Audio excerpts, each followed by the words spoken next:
I guess it's important for me personally to do well in playoffs because I think after my performance in LCS, a lot of people have pretty low expectations for me now. So I think I'm working slowly to rebuild my reputation and hopefully prove everyone else otherwise. Welcome back to the Summer Academy quarterfinals for 100 Thieves Academy versus FOXA Academy. The Thieves took Game 3 and look to take the whole series with one more win. Can they do it? They can, but don't be so certain that this is going to be a very one-sided game because it has not been so far. Even though the Thieves did have a 10-game win streak in the regular season, they have now met their match. FOXA is fighting fire with fire, bounced back in Game 2, almost had Game 3, and now in Game 4, they are selecting the blue side, which has 100% win rate so far. Okay, I think I'm almost ready. Yes. That doesn't happen often. But yes, I believe that 100 Thieves actually is looking good coming into this one. We have seen growth, though, on the side of FOXA throughout each game. I think that's one of the things that everybody is noticing on this one, for the bot lane, but as well towards the top lane of how they're considering to play against Someday. Yeah, and Someday, when his ganks are botched is when the lane is ruined. Right. It takes a considerable amount of mistake. And it's happened twice in the last 3 games. So counting the Golden Guardians game and the one that we just had, it's really been something that has hurt this team. For sure. So they need to step away. You don't need to help Someday. Someday will do his thing. Don't ruin the lane. Also have to mention Saligo. He had a great game on Azir that was banned out one of the games, but he does get to flex it in that game number 3 to come up quite big. And we'll have FOXA going on to the blue side as we start this one off. So switching back and forth.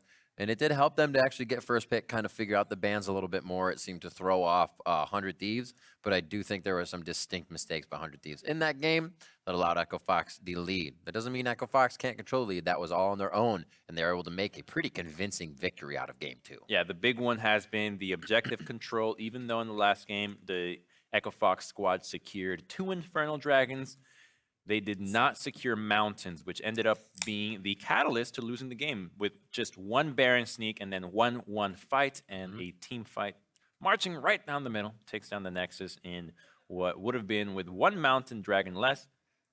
Just a team fight loss. It wouldn't have been anything more than that. So I'm looking at the team to really step up the priority around these objectives that the 100 Thieves is using to win, but they're not able to actually out-team fight the FOXA squad once they get rolling with these double AD carry compositions, as we saw in Game 2 and 3. Yeah, it seemed to be huge. I also like the synergies as well. Was talking about a little bit before that 100 Thieves has been putting together in their compositions. They had the Morg and the Elise earlier, long range with Ricochet and Soldiers, spell shields with Morg and Sivir. A lot of little things that really add to what you can flex in a fighter. How much farther you can push by giving that person the shield and then self-serving your Sivir so she can stand in the back line and shield herself. A lot of little things to play with. Yeah, stack CC on top of each other.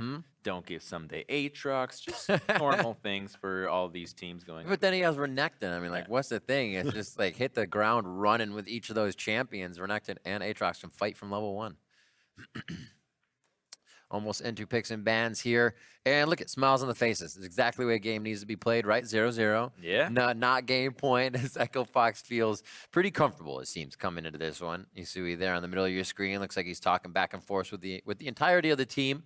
And I feel like you get a little bit of that kind of situation when you are in the middle. And you're like, all right, guys, let's go. They know the team is... So this is actually a position that I've been in the finals of Academy, where you are blue side down.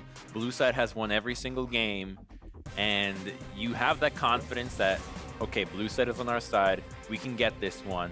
But then what about game 5? Because game 5 we're going to be on red side, and you kind of get a little superstitious and you start thinking that the sides matter a whole lot, but they don't really. It's all about the execution. And so I think FOXA here has a good chance of securing a powerful jungler with either the Jarvan like they did in game 2, or a Sejuani if the Thieves decide to let it through.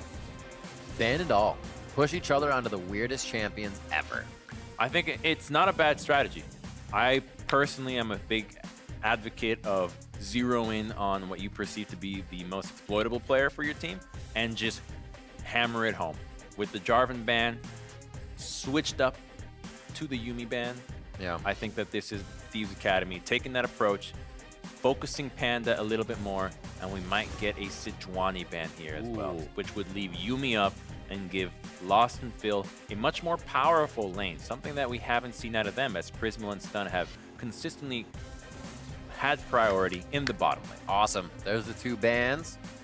We did have the Shinzao from Echo Fox Academy in the first game. Yuumi is left up, however, as she has been on the ban list.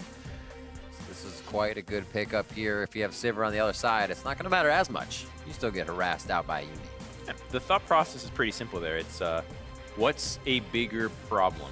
Panda on Jarvan on Sejuani or Phil on a support? And then you realize, well, Panda has to affect the entire game, whereas Phil will stay stuck in his lane for the whole time, and you know we're up against a Yuumi, so if you lock in Kalista, you can do a Kalista Nautilus combination to just go, look at that. Yeah, as aggressive as it gets against Yuumi. Go super hard engage, but what I want to see out of 100 Thieves Academy here is holding off on the Corki pick because of Yasui's proficiency of Kai'Sa against that champion. So I don't want to see the Corki locked in here. I want to see a Kai'Sa ban in the next rotation if they want to go with Corki in the mid lane as another AD and safe option to have that crazy package roam duo that we saw from Optic in the LCS that worked really, really well against Lucian Yuumi.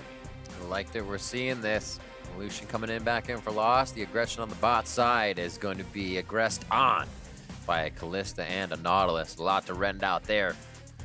The Zoomies are going to keep you off of Rend and get a little heal for everything you're taking, so it should be a good lane. That's Yusui grabbing up the Corki. Azir is off the table. We have the Kai'Sa. It's the denial pick, and Yusui is confident in this pick, knowing that Soligo doesn't have an answer to it besides Azir. He's probably just going to take the safe matchup and be happy with it, as both sides of the equation are. And that's Azir's banned. So Talia throwing my rocks. bad. Sorry. Yeah, you could go. Dumb. All right. It's getting late. Yeah. No, I'm just kidding. No, It's only game 4. It's 5:45. It's not late at all. I guess as you age.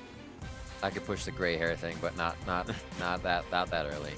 5 seconds left here for there's another jungle ban. We were wondering if they're gonna go deep on these, and it looks like they will be left up for even more. I don't like that. I don't like that jungle ban at all. Panda's been struggling with going in at low health, at just dying a lot.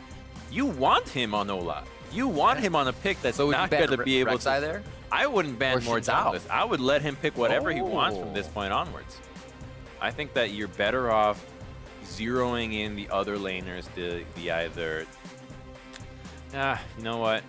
Now that I think about it, I think you're right with the jungle bans, because Lorlo in the top lane is probably going to just have a rough time against Someday regardless of the matchup, but I still think Olaf is not the champion you want to be banning because of how easy it is to run it down as Olaf. We do get GP Like out of this Zin. one that's been through before. They may be able to bring that top. Yeah, there's Zin as well. All right? You want to give players that are struggling the opportunity to struggle more. So a big example was Alistar when he was very popular as a support.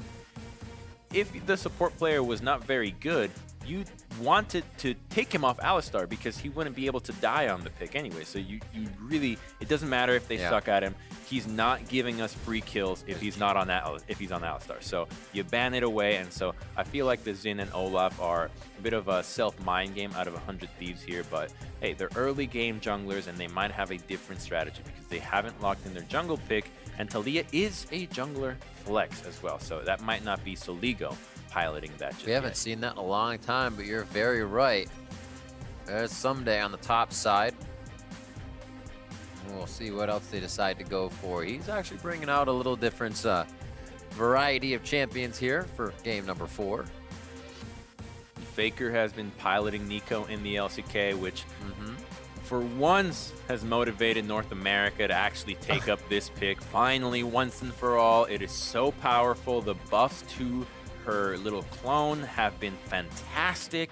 It really does a nice job in outplaying your opponents. I cannot count how many times I've fallen trapped for the Nico clone, and Panda found another great pick for him. I think that this is one that I would like to see him continue to pilot and improve on. This is right up his alley, hard engaged, tanky, and will always be able to find a play, even if the score isn't perfect, which is exactly what Fox needs when you're running double carries. I love this. So Fate's call works to the distance of the person that has an auto attack. So if you threw Annie at somebody, it looked like she'd bounce back really far because it's her auto attack range. Now you throw Nautilus in, he's face to face, but you're throwing him into a Skarner. Yeah. Whatever you throw in could easily be grabbed. I absolutely love this composition. So I don't think we'll see too much throwing in if Panda is going to be around with that Skarner, Scorpion, Stinger. But we do have our full counts on both sides. The GP and kind of got banned out, and it's back to the Renekton and the Poppy for Lorlo. It seemed to go both ways, but with a lot of turmoil in the top lane. If this is left alone, I'm pretty sure someday walks home with it. Yeah, and Panda is not the strongest early game ganker here when you're playing this Skarner. Obviously, your power spike is at level 6, but I'm very curious to see what Anda busts out here. He is a very good Talia jungle. There is a few of these players still around, and the second they bust it out, it is something that usually gets banned a few games until they forget about it and it resurfaces once more. So really excited about this one because it is high pressure in every single lane from 100 Thieves. This is a win lane, win game composition, not looking to let Echo Fox scale like they've done in the last few games. That's right, and we do see that Nico is going middle. It is going to be in the hands of Soligo. That Renekton went top, as we saw. Lorlo on your screen, trying to make an impact against that man right there, and someday it's going to be a tough matchup for him each time around, but he's been faring better and better each game as the 100 Thieves squad is now on game point. It's going to put a lot of stress onto Echo Fox here in the quarterfinals. Teams that move on will possibly face off against Cloud9 through their choice, and the remaining team facing off against Golden Guardians in the semifinals. Your first quarterfinal match here at Game Point, Echo Fox versus 100 Thieves. We are on the Rift. Let's see if Echo Fox can bring it to a Game 5. This is going to be Echo Fox playing their hearts out because they very well know that this could be their last match on stage. Lose this, gotta wait until next season. So they will play with everything that they've got. And so far, I like seeing what they've got because when it goes well, it looks beautiful out of them. I love that engage around Baron. I really think that was the highlight of the series for them, in my opinion. For sure. And they seem to have a few more of those options here with a lot of the team that can go in with this Poppy, with a Skarner package in there to disrupt. And you have Lost and Phil on the outside helping out. I'm just imagine once they get going, if we've seen Yumis and Skarners zooming around the map, it's really hard to get away from. So that'll be super fun. Stunt on the dance. Yeah, that's really annoying to deal with the Nico clone. You get back to lane, you're like, oh, wait a minute, is the Nautilus in my lane? When the Nautilus recalls, and then you play it safe, and suddenly it's chucking out Nico abilities.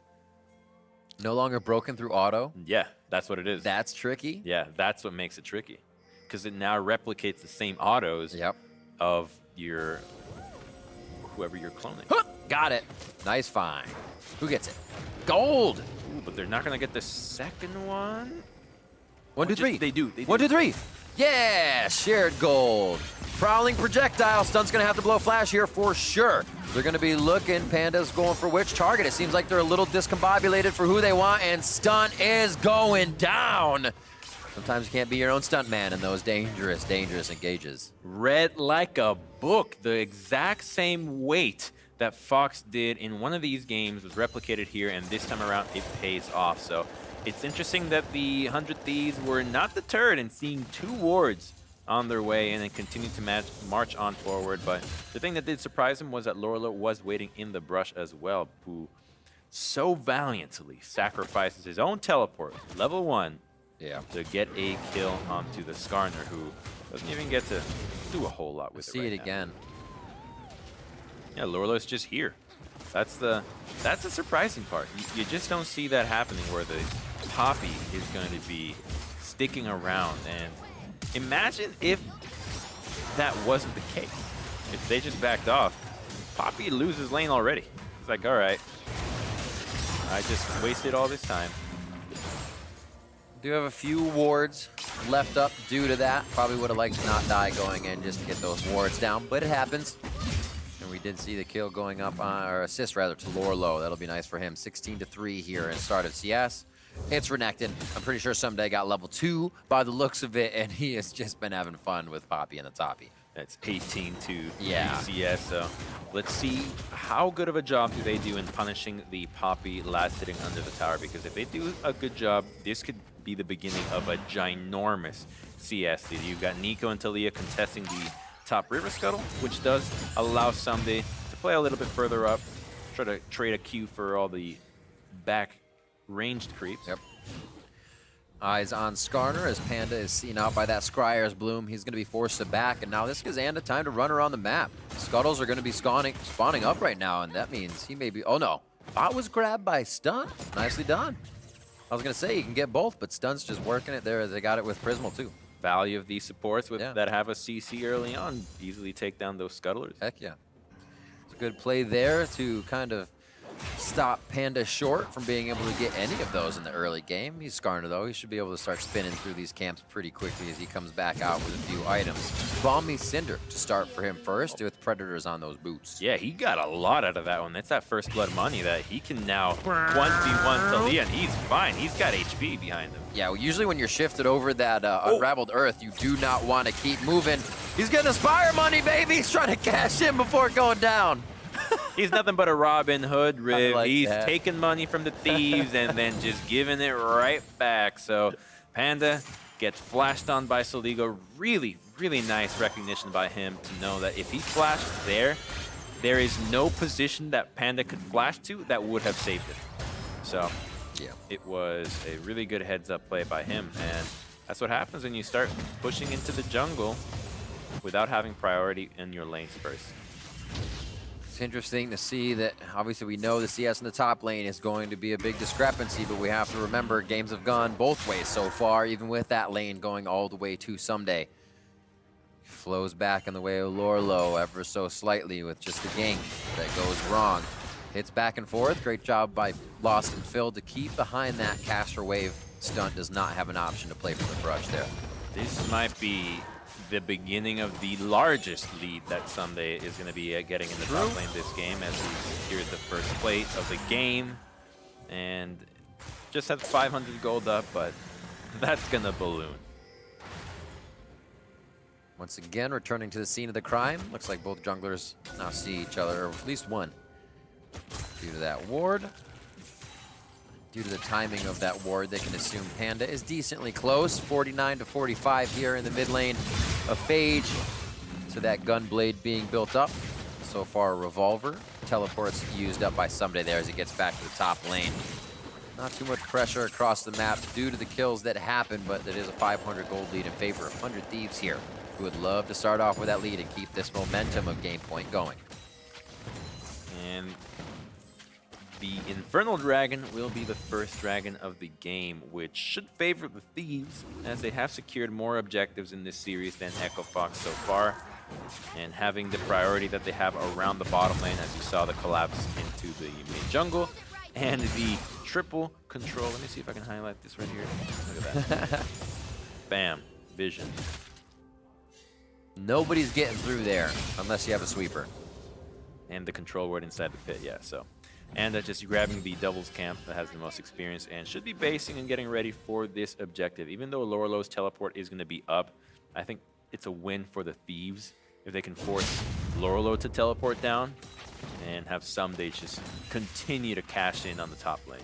It's like 20 seconds of ward clearing over there if you were to take them all down. 4 per ward, 3 for the other ones. Man, they have a lot of vision there. It's a strategy. It is. Especially in the sieges. You drop down a bunch of wards on the other side, and they spend all the time hopefully clearing it, not clearing the wave, get a few extra autos, and before you know it, you've cracked down the turret. All right, so we got Panda screaming through now. He's got most of his spires lit up so he can speed through his jungle. They will have that vision still down towards the Dragon Pit. Another 2.5 minutes before we even get Rift Herald up, and there's been a bit of lane-to-lane action, but no real in-lane action.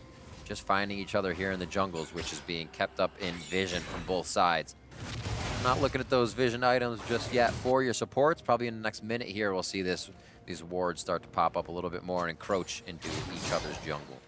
So Panda should be 6 now after doubles, and he is now, and has flash. So we need to see him either predatoring someone, flashing on someone, but there is so much playmaking potential now from the Skarner, and it looks like the first target to be stunned has been the bottleneck. He's gonna have to go after Prismal though, because the Fate's Call will always get stunned out of trouble.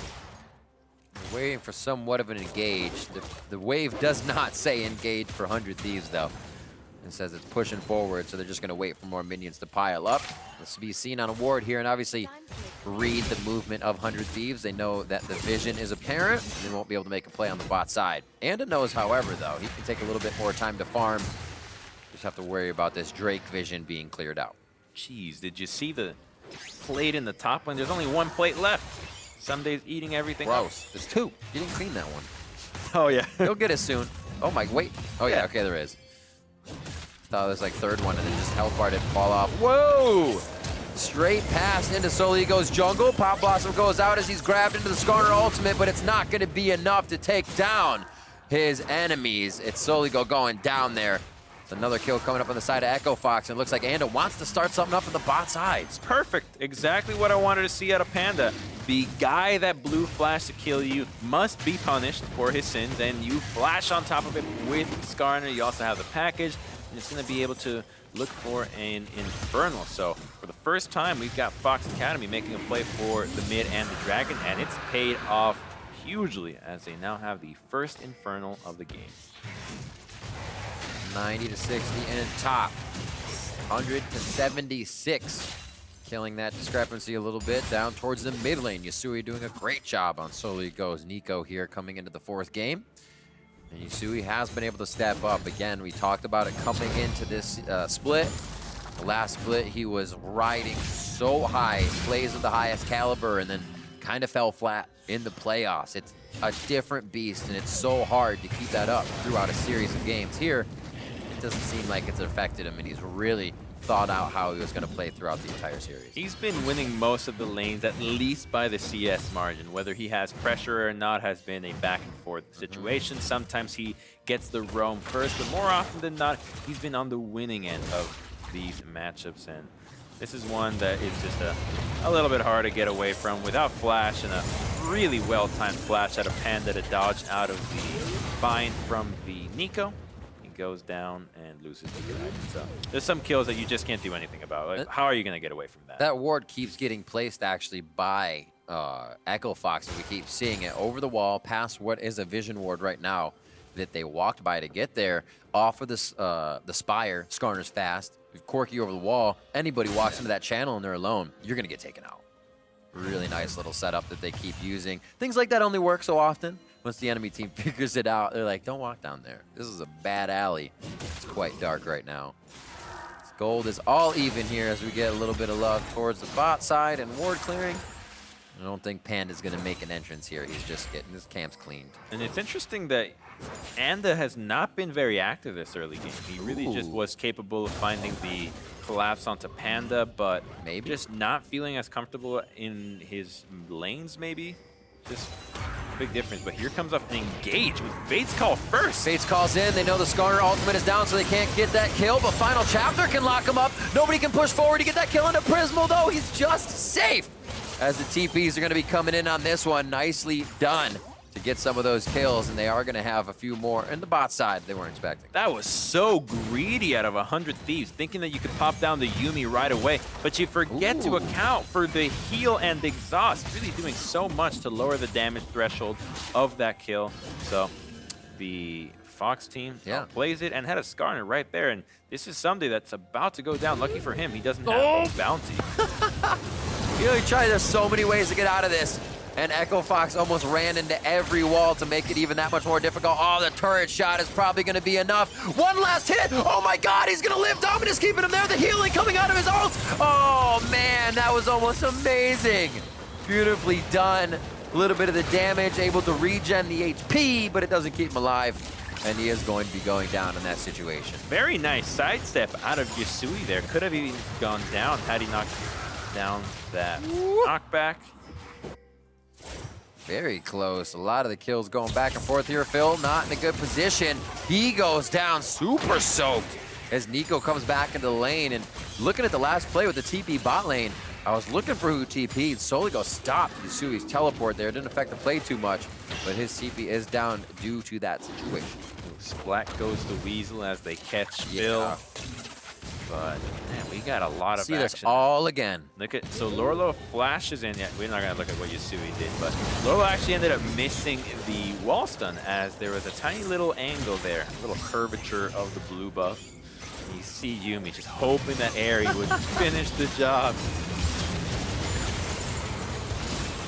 It's sad for Yusui that he flashed in hoping to get the kill, and he wasn't faster than Skarner's. Keeper's verdict.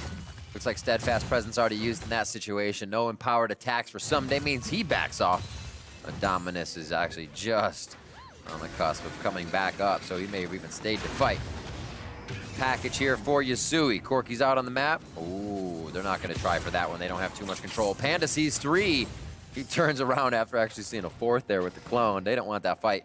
Play to the Rune Kings for both AD carries as we take stock of these items. Gotta go fast boots for stun on mobility.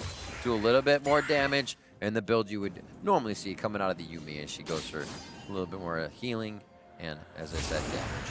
He's got the Dark Seal now, so the beginnings of the stack of Yuumi and the crazy damage and healing are about to begin. But we also have Panda with Flash again. We saw how deadly and efficient he was last time around. Let's see if he pulls it off again.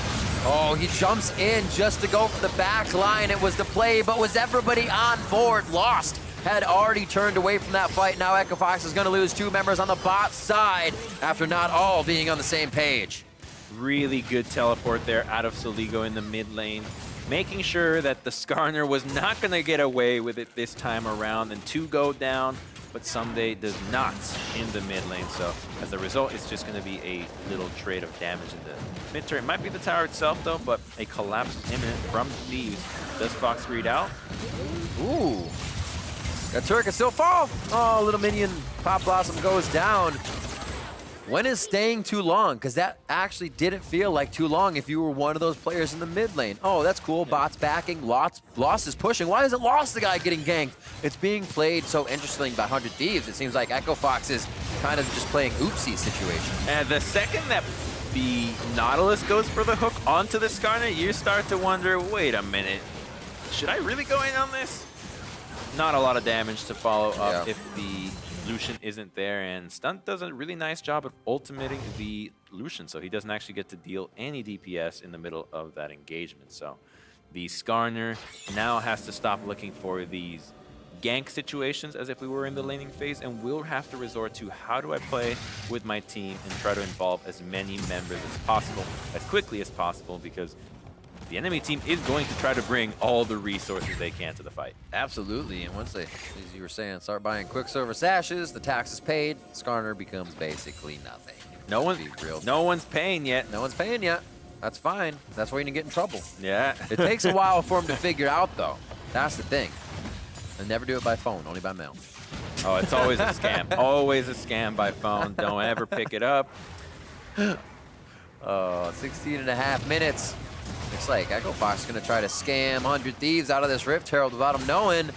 A little bushwhack. Sentinel sent out. Sentinel will find, I think. It's like just curving around everybody. They skirted the Sentinel. Keep away from the vision. Nicely done. It's going to cause 100 Thieves to have to step forward a little bit more. Panda goes down a lot faster than Nautilus. He is a tanky unit right now. And that is a thank you very much, Rift Herald, going over to 100 Thieves. Keeper's verdict flies Soligo out of the fight, but he can dip right back in. Pop Blossom is up if he can get into a good position. Not going to use it for just one member. That's Lorlo going down to the hands of Anda as they pick up Rift Herald. It looks like that will actually go to Anda nicely as he can take that to any lane. And Echo Fox gets punished hugely in that play. They actually do give away the Rift Herald, and the turret that Yusui has been so diligent in keeping topped off is now about to go down, and that just hurts. What a team play does to lose you the turret that you've worked so hard to defend. Feels bad, man. And now the bottom lane turret too. Just a massive blunder for Fox as the 100 Thieves pick up so much more. That's the question mark top and bottom things. Question, team. Team. Oh, I mute everything now. I Bro. just cannot. So you got 4 people here. Actually, yeah, you got 4, but Skarner is still a Scorpion. You can still squash him just like an Elise at least at this point before his shell is completely hardened. And the Renekton is just a champion that is going to be able to almost 1v3 lost Yasui and the Yuumi at this stage in the game. So they have a hard time really funneling themselves through that corner because he hadn't even popped the ultimate. In fact, he got exhausted right away, so they knew that they had no way of answering if he were to commit. The taxes are beginning to flow in, Riv. They are. Wow, look at that. Maybe they had paid him these are the returns. So they were just waiting for the I'm refund. I'm literally still waiting for mine, by the way. Not sure what's up with that. I filed on time, and it's actually forced me to extend my taxes in Canada as well, so really getting duped by it. Yeah, but they're nice about it, right? No, they're not. They're not. They're charging me more for it, and I don't know what I did. I had a W-2. It was really easy, but apparently taxes. Oh, Canada. Oh, Yasui gets out of this one alive. Yeah, Weaver's Wall isn't going to bring Anda that far over.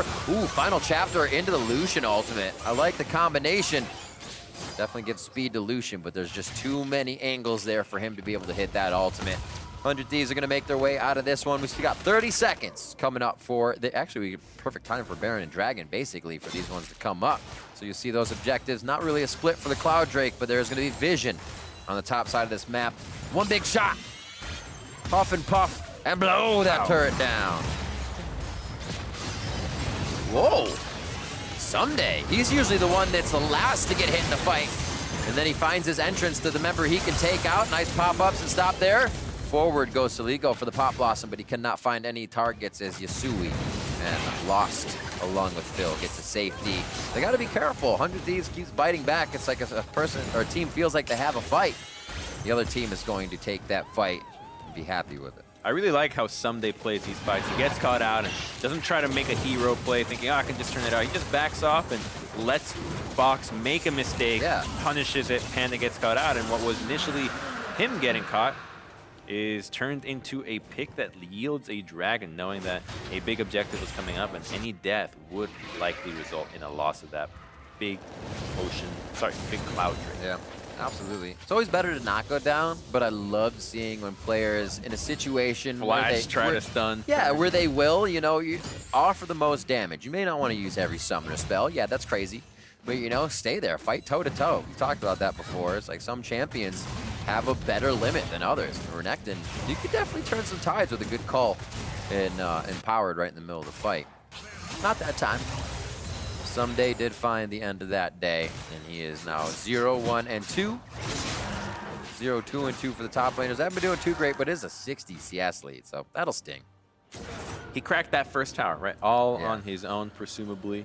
He did all the work and is now about a half item ahead of his Poppy and a bunch of CS, so he just needs to land a really good stun on a valuable target. That's about the value that he's providing right now to the team. If he does that, starts hammering away on the backline or can even sneak into the backline, that's even more added bonus. But really, just hit a good stun, stay alive, use cooldown. All right, so Crumbs, you're being stiff-armed right now by 100 Thieves. How do you break this momentum that they have? So, Fox has scaling on their side, but hands down. You've got a late-game Corki with Yuumi. We've seen Phoenix, specifically on Phoenix 1, or on Echo Fox, actually win a game with Corki and Yuumi. True. Just farm it out. You have a Skarner, you have a better tank. Oh, that's not farming it out. He tried to go for Prismo. The Quicksilver Sash is there. He uses it to keep his movement on the other side of the wall. That's going to be a one-for-one trade so far. Good grab back. They're going to get Saligo on this kill, but that stunt. Fate's Call being thrown in. The Dredge Line misses the wall, and he can't get the distance he needs. That's the double kill coming in for Lost, and that is 100 Thieves in this fight is running away from this one. 10-7 up in kills, but down on map pressure. It's happening, Riv. The Corki is scaling, having that Infinity Edge already, and a Lucian at a 2-item spike. Now they're catching on to Anda. He's taking a 2-shot here. Yuumi catch potential now gonna start coming up big. You just mentioned the synergy of that Yuumi Corki, and we get to see it right in the next fight. Not even that tanky of members, but enough self-healing with their items that they can get these kills and get Yumi Zoomies.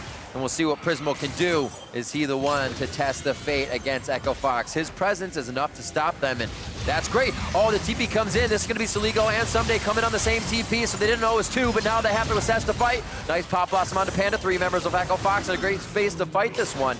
But now they're losing a lot of pressure. 100 Thieves can bite back and say, this is our Baron to go for. That's final chapter down there, getting a lot of good spells out of Echo Fox. The party doesn't stop. Yasui's here, and now Lorlo is TPing in. We got another fight. Lorlo is on the right. You're right. Package is there. Keeper's Verdict is going to be up. He has flashed in to get himself into that steadfast presence distance, and now it's not going to be enough to stop anybody on the side. Prowling projectiles there, but it's not going to be enough. The follow-up damage doesn't have enough power to make 100 Thieves turn their decision around. They keep staying for the fight. It's getting tricky for them. They're trying to just catch Fox out of position here, and they're starting to realize our comp is going to lose in the late game. We've got no answer to this Poppy. There's no burst to it.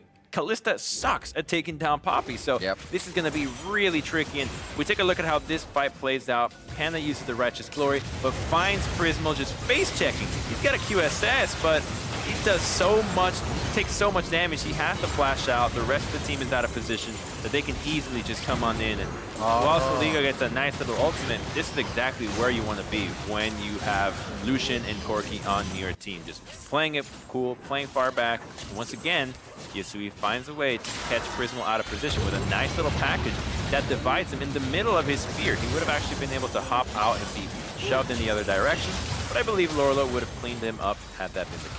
He didn't even flash. Incorrect call by me. Lorlo was able to just walk in there, so the placement of these wards are coming up huge. But you can see all the summoners that have been used recently in the fights. Pretty sure this favors 100 Thieves now if they need to get in a certain position to make things happen. You can see quite a bit up. Lost is fresh on his summoners as they are about to lose Panda. He does get that stinger back onto Stunt, but it's not going to be enough. He goes down eventually 3-8-1. What a day and night game for him from what happened in the beginning. A deathless game 1 to now a very dead But game a huge, 4. huge ultimate was used as stun. He doesn't have the depth charge now. That's true. 100 Thieves is going to do this, but they don't have a way to stop the DPS. Base call comes in, so they dodge a bit of damage. They're going to throw a stun in. He goes for the shield, but he goes down immediately. Final chapter is out. They stop Prismo with the steadfast presence. A beautiful job by Lorlo to get that fight in Echo Fox's favor. Very low health bars here by 100 Thieves, and they say, yeah, Baron's there, but so is the line on mid lane and that turret. And so is the reality of a scaling comp that is just crushing this. We also forgot about Lorlo's steadfast presence as a complete counter to Kalista. Now that she's grounded, you're stuck in there. You can't even flash out the second you get stopped by that one hop. So this is a really tough position for the Thieves to be in. Now giving up a little bit more than they asked for, giving up the tier 2 and an Ocean Dragon that's going to make... Why do I keep confusing Ocean with Wave? Anyways, another dragon that makes it a lot harder for them to looks like catch a wave up to them. It's kind of like a wave, so it's easy to see. Yeah, I thought Like Ocean is a droplet of water. You see that? Right. It looks like a wave. It does look like a wave. It does. I got you. Don't worry. It is Cloud, though. No, I'm just kidding. Mountain Drake now is going to be the next one. Not sure if I've ever seen a rock that looks like that, but I'm down. It's Mountain. Right. Mountain, Why simple. not? It's shale. Shale breaks. That's shale rock. Or we could have just a triangle, a normal mountain symbol. Ooh, too easy. All right. Fair enough. Right. 400 gold. In Infernal gets to be a fire. That's true. That is a good one. Where are they going? Nowhere for the engage. No more Quicksilvers as of yet. They need damage. They need all the damage they can right now because the Corki and Lucian are definitely out DPSing them now. 3 items on the Corki, Infinity Edge, Rapid Fire, and Trinity building up what looks to be either a Bloodthirster or perhaps a QSS Mercurial Scimitar kind of thing. Yep. That's what I would be thinking, going for a little bit of that stoppage on Corki's damage, as well as what, not really Yumi can hit you with. She's healing, but it all makes a difference. Teleports all on that 75% mark of cooldown, so 100 Thieves may be able to make the play. Actually, everybody's teleports on the same cooldown except for Lost. He's used his erroneously to get back into the fight. I don't think these TPs are gonna be used in the get to a team fight fashion and more of a repositioning or after a fight is over, because there is just so much damage on these teams. Look at that. One Yuumi Q forced the QSS out of Prismal, knowing that if Lost dashed on in, there wasn't going to be any follow-up and he was going to get taken down. He's right not a chance away. at anything. He could see what he was fighting and has wards beside him. But he's like, you know what? Maybe they adopted a Zac into the game at some point. No pressure. Yeah, he definitely used that QSS as a super safety measure there. So don't have to wait too long for those to come up, but it would be a great idea. Advantageous play here if they can get onto Prismal. He still has Fate's Call. He still has Flash to get into good position. They tempt 100 Thieves. They don't like the 100 Thieves just walking about in their own situation. They want to know exactly where the members of that team are, and Echo Fox will try Baron every so often to get that situation. Bot lane's going to be cleaned up here by Someday, as this is going to be a touch and go one. Crumbs on the edge, or the tip of that knife. Does this game teeter, and it could go either way at this point. Looking like Echo Fox is getting that push, though. And they want to also get that Mountain Dragon. Yep. Because that's the dragon that will allow them to continue to play that dragon dance, that Baron dance, and suddenly, 5 seconds, 7 seconds, you got it. You've got double carries here with 3 items, so this is a really big objective coming up for both of these squads, and it would be particularly huge if the Thieves were able to get it, because that would allow them to go for a really powerful Baron, or even just focus on winning one fight. You can end the game off that one. So this is the really big objective of the game right now. Not so much the Baron. I think the Dragon will make a big, big difference. Always a fantastic situation to win, but you can definitely check a box here for Echo Fox that says they don't lose their mental in high-pressure game. Definitely showing up in the playoffs, and we have seen this team growing all season long to prepare for this. Yasui stepping up for the team now. Lost stepping up for the team now. And final chapter is going to come out as Panda and Phil over the wall to step up for the team big time. Pop Blossom comes out and the health bars start getting shredded on both sides as a ton of damage is being done, but mostly to the side of 100 Thieves as they are stripped of any of those resources in the middle of the map, and they are taken into their base here quite soon by Echo Fox. Just 30 minutes in, and it looks like they're going to be able to break the base. They only lose the Skarner, so they're going to push the mid lane, and they might be able to retreat into the Mountain Dragon right on after. This is going to be an inhibitor out of them, and boy, you can really tell that the DPS of 100 Thieves is no match for what Corki and Lucian can deal right now. And see, they can focus lore low. Lost will focus the inhibitor. I don't know if they're going to get this full one. They do have time to run towards top side. It might have been quick for a turret. Second turret, but biding a little too much time there. Great job by 100 Thieves to stop the inhibitor from going down. Echo Fox getting super hungry, like I said, not holding off at all here, being down on game point. It doesn't seem to matter to them as they take another fight here to 100 Thieves. So Panda's not able to actually burst down Soligo, which was the target right away. Flashing on in, catches the Nico, but because she doesn't die immediately, she actually gets to pop the Pop Blossom and uses Zhonya's to buy a little bit more time for the rest of the team. But then, it's already over. Yasui and Lost can go forward fully aggressively and do the rest of the bidding. Oh. Panda's ultimate used there. They got to use it on a stun. He might be Fate's called out of this one. Fate's call's actually down as they're waiting for that to come back up. Look at that. That's what you're talking about. Lorlo is just walking amongst the enemy. Now down to half HP as Prismo was able to make him a pin cushion, but it's still not enough, Crumbs. Prismo goes down, and it's going to be Phil picking that one up. It looks so dire for the Kalista. What can she do against this Poppy? She just has spears after spear, turns her into a porcupine.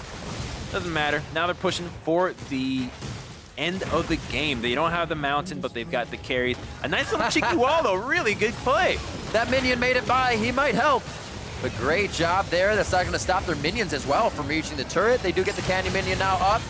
Spin her around. Keeper's Verdict. Not too long of a travel, but some frequent flyer miles there for the team. 100 Thieves. The Nexus is going to go down. Echo Fox will not go quietly into the night. They are bringing us to a game 5 in our first quarterfinal matchup of summer. And decisive victory by them this time around. Had a game plan, executed on it, played the objective game well, and best of all, they had the draft, the winds of the draft on their sails, knowing that as the game would progress, they would only get stronger and stronger.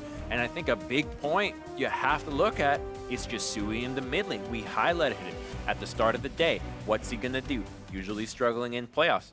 Not this today. time. Not today. He's popping off. He brought his dancing shoes. He laced them up tight. He is going hard. The whole team is. And for them to be able to kind of keep mentality throughout this situation, they know they have to go through another game now, and that's even more daunting. We've been talking about the blue side, which we will get into at the beginning of next game because that's been the victories. But back to the replays to see how this one happened. And it was a lot of 100 Thieves in the beginning of the game. So Ligo here roaming and carrying that early game as we saw. It was someday getting into a bad position, but 100 Thieves is always able to repair these. Yeah, you have the Yuumi collapsing, so they have a really strong man advantage here that actually ends up turning into a little bit more than what you should have been just a pick onto the Renekton, because the Nico commits, and yet you're actually going to be able to take down the Skarner, but Anda doesn't pick up the rest. And this is one that made us think that the 100 Thieves was going to be able to bounce back in it as it turned away the Skarner gank. But really, the problem was 100 Thieves just had no scaling whatsoever. Yeah, this was Echo Fox taking a fight. They wanted it like mid-power range. Few more fights and they were fully online. We saw what the results of those fights were as they tempted for Barons back and forth, the Dragon fights. And the next replay we have would be Echo Fox turning the game around, basically making sure that they were the ones to win the game. Yeah, this is Prismal face checking. They didn't have a vision, by the way. You can see that the control wards in that right-hand brush of mid were all green, so no chance that the Kalista was going to be able to see that.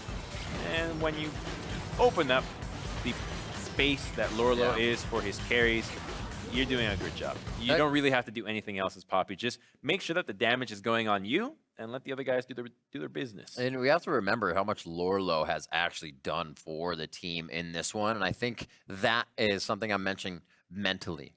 Being on the Poppy, being on things where you know you're going to go against someday and basically have a really tough lane, but know that everything you do is going to matter once those lanes break, once you can be a part of what everybody else is doing. And that's tough to always kind of sit back and do because you're always waiting. You want to play now. You want to do things. So a lot of mental strength there in that. It really is lose lane, win game, but that's not a bad strategy. I'm going to bring you back to Season 2 where when TPA won, that was a top laner strategy. He would always lose lane, no matter who he'd play against. But when it came to team fights, when it came to roaming around the map, unparalleled. Absolutely. So working with your team does outshine the individual factors at the end of the day. And that's the last replay we got, is that team fight where everybody's participating at the Dragon.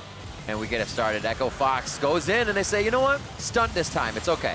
Yeah, there's just no damage. Once Aligo uses his cooldowns, he doesn't do anything else. And with Kalista, like, look at her. She could have hammered away even more, and I don't think she could actually out-DPS Yuumi and Poppy. If Poppy was standing still with Yuumi on top of her, there is a good chance that Kalista can't kill her. You out-damaged Renekton, Poppy. Great game. Nice. That actually means you shut the Renekton down, because if Renekton is auto-attacking, you're basically going to lose that battle. But look at the gold grab. Holy moly, do you have to have just the whole team in a strong mental position to come back from that wave. That was like an undertow carrying you out to sea, and there's nothing you can do with that. Yeah, I mean, 100 Thieves, I think what they should have done is really press the mid-game advantage more around Baron. You have Kalista as a way to secure objectives. Right, That was the window of opportunity for taking down Baron and then cracking the game wide open, try to get as much gold as possible and don't let the opponents catch back into the game. They didn't go for it. Instead, it was Fox that had so much authority and agency in the mid and jungle that it got too easy for them to just take down these fights, poke away, and then wait for the right opportunity to win these fights. So I was going to say we have a little time, but I'm ready to get to Game 5. Ooh. After this break, it all comes down to that Game 5 in our first best-of-5 series in the Academy playoffs. See whether 100 Thieves or Echo Fox can make it to the semifinals after some silver scrapes. You do not want to keep moving. He's getting Aspire money, baby. He's trying to cash in before going down. One last hit. Oh, my God. He's going to live. Dominus keeping him there. The healing coming out of his ult. Oh, man. That was almost amazing.